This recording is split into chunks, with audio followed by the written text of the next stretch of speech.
ఇక్కడ విచిత్రం ఏంటంటే ప్రతివాడు కర్మ చేసి కర్తృత్వాన్ని తన మీద చెప్పుకోడు.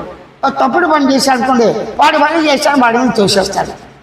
ఇక్కడ విశేషం అంటే మంచి పనులు చేశాడంటే వాడు చేయాలి, నేనే చేశానంటే అంటే అవసరార్థం తన ఇష్ట ప్రకారంగా ఫలితం ఉంటే నా వల్లే వీళ్ళందరూ జీవిస్తారు, నా భార్య పిల్లలు. లేకపోతే వాడు చెప్పాడు చేశాను, వాడి కర్మ వాడనిస్తాను, నేను ప్రేరేపించే వాళ్ళ కారణం చేశాను. చావు కారణం ఏంటంటే దేశ కాలాలంటే, చావు కారణం ఏంటంటే దేవుడు అంటారు, చావు కారణం ఏంటంటే ప్రకృతి అంటారు. చావుడు కారణం ఎలా అంటే అసలు పుడితేగా చావడానికి, పుట్టుక లేనివాడికి చావు లేదుగా, చచ్చినాడు పుట్టడు కదా. చావు పుట్టుక ఏంటి? ఆత్మ చైతన్యమే స్వతసిద్ధంగా ఉంది, స్వయంగా ఉంది. స్వతసిద్ధం స్వయంగా ఉంది, అనుభవ సిద్ధం సహజంగా ఉంది. కేవల చైతన్యమే, కేవల సచ్చితాంత పరిపూర్ణమైన చైతన్యమే ఉన్నది ఉనికితో ఉనికిగా అని తనకు తానే గుర్తించి గమనించి తెలిసిన వాడిగా తెలుసుకోవచ్చు. అప్పుడు ఏదైనా పని చేసేవాడు, పని ఫలితాలు తనకు సంబంధం లేదంటే ఉంది లేదు. కేవలం దేహ దృష్టితోనే, దేహాకార దృష్టితోనే, మనసు దృష్టితోనే, అంతకరణ దృష్టితోనే, మనోబుద్ధి దృష్టితోనే తాదాత్మ్యం పొంది అది లేకపోతే నేను బతకలేను, ప్రతిరోజు దాన్ని చూస్తున్నాను, దానివల్ల ఇంద్రియ అనుభూతులు అన్నీ కూడా సుఖంగా ఉంటున్నాయి. సుఖంతో ఎంత బాగా ఉన్నా సుఖాన్ని అనుభవిస్తాడు. సంతానం గురించి గర్భం వచ్చేత ప్రసవం ఎంత బాగా ఉంటే సమయంగా అయితే ఎంత మళ్ళీ సంతానం ఎదురు చూస్తుంటుందా, తల్లి తండ్రి అంటే సంతానం కాదు. సంతానం ఎందుకంటే ఆ బ్లడ్ అంతే వంశం. అంటే తన సృష్టి తారనే ప్రేమించకుండా ఉన్నవాడు పరాయి సృష్టిని ప్రేమిస్తాడా? ఎక్కడో బ్రహ్మదేవుడు ఉన్నాడంటే ఉన్నాడు నాకు, కానీ ఇది అందరూ అంగీకరించగా. కానీ దేవుడు సృష్టి వేసి సృష్టిని చూసి దేవుడు సంతోషించాలిగా, ప్రేమించాలి కదా. అలా దేవుడు అస్తిత్వ భావంతో మనం నమ్మినట్లయితే ఆ దేవుడు లేకపోతే కర్మలే లేవు. కర్మలు చేశాడు, కర్మ రూపం, కర్మలు చేయించాడు, ప్రేడ కర్త కర్మ క్రియ అన్ని సృష్టి కాబట్టి శరణార్థి పోతా అన్ని ఒకే చెబుతూ అవుతుంది. కానీ నమ్మని వాళ్ళు ఏం చేస్తారు? నమ్మినాడు కూడా మొత్తం నేను నాకు అహంకారం ఉందిగా, స్వార్థ బుద్ధి ఉందిగా, అందుకోసం అన్నీ చేసి నా వల్ల అయిపోయింది. భగవంతుడు అనుగ్రహం ఉంది, నేనేదంటే అది నాకు తెలియదు, నా వల్ల అయింది, నేనే చేస్తున్నా, అన్నీ నేను నేర్పిస్తున్నా, నేనే అనుకునే, నేను నా కర్తను, నేనే భర్తను, అర్థం అన్నిటినీ నేనే అని అంటాడు. అదే అహంకారం. అహంకారం ఏమిటో కోపం వస్తుంది. కోపం ఏమిటంటే కామక్రోధ లోపం మత్సర్యాలన్నీ వచ్చేస్తాయి. నాకు కోపం లేదు అంటాడు, అన్ని 10 సార్లు పిలిస్తే పలకపోతే కోపం వచ్చేస్తుంది. కోపం ఏ క్షణంలో వస్తుంది, ఏ క్షణంలో పోతుందో తెలియదు. కోపం వేగం హత్యలకు కూడా దారిస్తుంది, రాజ్యాలకు కూడా వేస్తుంది, మద్దతు చేసేస్తుంది. ఆ కోపం చివరికి నష్టమే తప్ప లాభము లేదు. హింసా విధానం. పోనీ శాంతంగా ఉంటాడా? ఓకే. ఎంతకాలం శాంతంగా ఉంటాడు? కొద్ది రోజులు ఓటు చూసేసి ఒక్కసారి పగిలిపోతుంది, క్రోధం భస్మం అయిపోవటమే. వాడు కోపం కింద వేసేస్తాడు, ఉత్సవం రోడ్డుకి వేస్తాడు, గంతులు వేసేస్తాడు, తాగుపోతాడు, బట్టలు ఉంటాయి ఉండవు, పిచ్చి లక్షణాలు వేసి రంకులు వేసి కాసేపు తర్వాత తగ్గుతుంది. కాబట్టి బీపీ లక్షణాలు అంటారు వీటిని. కాబట్టి ఇవన్నీ ఉన్నాయి. ఇవన్నీ ఎవరికి ఉన్నాయి? నాకున్నాయి. నాకు అనుభవం స్వయంగా తెలుస్తుంది. ఇక్కడ స్వయం జ్ఞానంతోనే, స్వయం జ్ఞాపకంతోనే, స్వయం భావంతోనే, స్వయం గమనిక సాక్షిత్వంతోనే స్వయం ఉన్నది, సహజంగా స్వతసిద్ధంగా ఉన్నది, ఉనికితో ఉన్నది.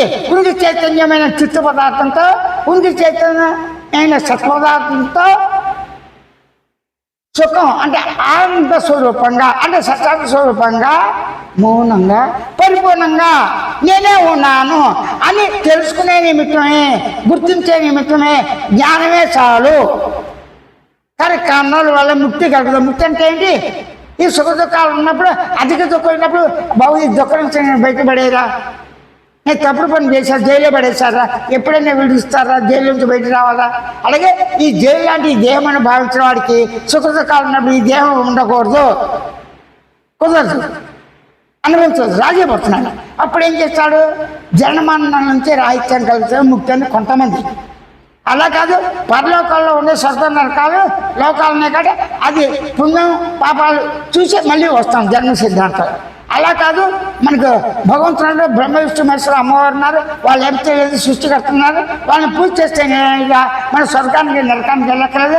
ఆ విష్ణుదత్తులు శివదత్తులు లయకారకులు వచ్చి మనం తీసుకెళ్తారు. సాలోక సామీప సాయుధ్య మిత్రులను మనం పొందొచ్చు. ఆ తర్వాత వాళ్ళతో పాటు ఉంటారు. అయితే విష్ణు శక్తిని, విష్ణు మాయని, శివుడు మాయని ఇవ్వడు. కానీ బ్రహ్మదేవుడు మాత్రం సృష్టి చేసే లక్ష్యాన్ని మానవుడిగా ప్రసాదించాడు. బ్రహ్మదేవుడు సృష్టించి మానవుని ప్రత్యేకించి సృష్టించాడు, కరెక్టే. కానీ ఆ పరబ్రహ్మ వ్యాపక లక్షణం ఉంది కాబట్టి, ఆత్మకు వ్యాపక లక్షణం ఉంది కాబట్టి శరీరం మొత్తం లోపల కూడా ఆత్మ చైతన్యమే ఉన్నది. అదే బ్రహ్మ చైతన్యం. బ్రహ్మన్న ఆత్మన్న భగవంతుడు అన్నీ కూడా పదాలు వేరే కానీ నేనుగానే ఉన్నాయి అన్నీ. కాబట్టి తను తెలుసుకోవాలి. తను తెలుసుకోవాలంటే సహజంగా నీకేమున్నాయి? గుర్తించి గమనించి తెలుసుకునే లక్ష్యంతో నువ్వు ఉన్నావు కాబట్టి ఆ లక్ష్యాలతో గుర్తించి గమనించి తెలుసుకుని ఊరకు ఉండు అంటున్నా.